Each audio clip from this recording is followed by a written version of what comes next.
It's a great honor to be here, and my heart goes out to all of the families that have people, young people in Afghanistan and Iraq, and who have had people over there.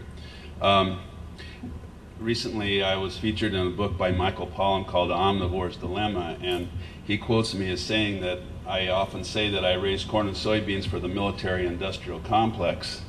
And I didn't mean that really to be facetious. It seems like it is, but I mean it to be taken very seriously, because President Eisenhower in 1960 in his farewell address said, "This conjunction of an immense military establishment and a large arms industry is new in the American experience.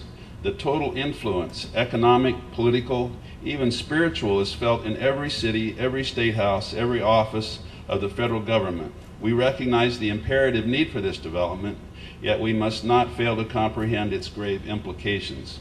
Our toil, resources, and livelihood are all involved. So is the very structure of our society."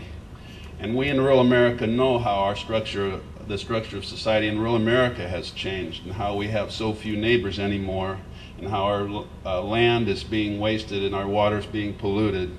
And young people come back from war thinking that they would like to be farmers, but their parents have to say no, or they opt for building a big hog confinement, going in debt $500,000, and to be tied down to raising hogs for the next 15 years before they get that hog confinement paid back. So things have changed drastically in rural America, much for the worse. And who would have ever thought that Cal Thomas talks about us being in a world war right now. To think that we should have a foreign policy against any regime who thinks that their resources should be used for the benefit of the majority of their people, and that we in this country should think that it's worth going to war and sacrifice human life just so that we can have more convenience or buy gourmet food from 3,000 miles away. It used to be unthinkable. When we talked about the unthinkable, it was a nuclear war. Now it seems like the unthinkable is that we have a stock market crash, or that our oil is getting cut off from some faraway land. Farmers around the world are recognizing that they too are just cogs in the military-industrial complex, and that without a democratic process, without real democracy that makes sure that the law of the land says that they're going to get paid for the work they do, and that they don't have to compete against each other and destroy their resources in order to survive. We need food sovereignty. We need a new kind of democracy. In 1945, at the end of World War II, Charles Schultz, who became a Nobel Prize winner, a famous economist from the Chicago School, analyzed the rural agricultural situation in terms of that farmers got too low of prices because we had too many farmers, that we had to get rid of farmers, and the best way to do that was to keep farm prices low.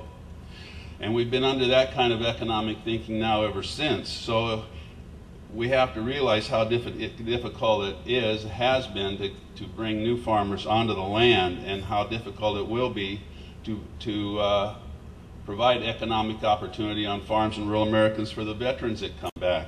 But that's something we need to do. We will have to swim against the tide. We need our other citizens to be conscientious consumers, to buy local food and to buy food from family farmers. And we need them to be political citizens and recognize that we do have to have laws to make sure that farmers get a fair price for their product and that they have access to land. We must find ways to make sure that veterans can come home and find a healthy community in rural America. We, including all the vets that will be coming back and that we welcome back with open arms, must be dedicated to creating a new society, a society where we honor life, where family farmers support each other in their rural communities, and that we respect the rights of other people all around the world to enjoy the same. Thank you.